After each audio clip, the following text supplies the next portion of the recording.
What's up, Yarny Box Crocheters? Today we're going to be learning how to make a single crochet, which is used in 99.9% of amigurumi projects. Don't forget to head to yarnybox.com and sign up for our email subscription, which will get you a free pattern every 2 weeks. If you're looking at your project and you're not quite sure where to put your next crochet, just tug on your hook a little bit and then it'll show you exactly where you put your last stitch. So go into the next stitch, the one with nothing in it so far, put your hook under both loops, yarn over and pull through. That'll leave you with 2 loops on your hook, and you can yarn over again and pull through those 2 loops. That completes a single crochet.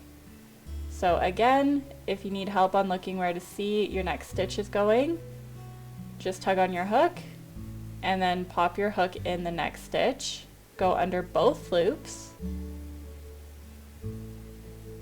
yarn over and pull through.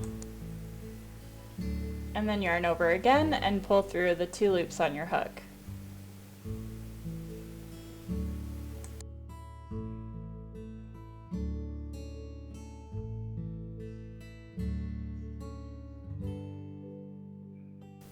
If you want to see more videos on learning how to crochet, please don't forget to subscribe, comment, and share with your friends. Thanks for watching.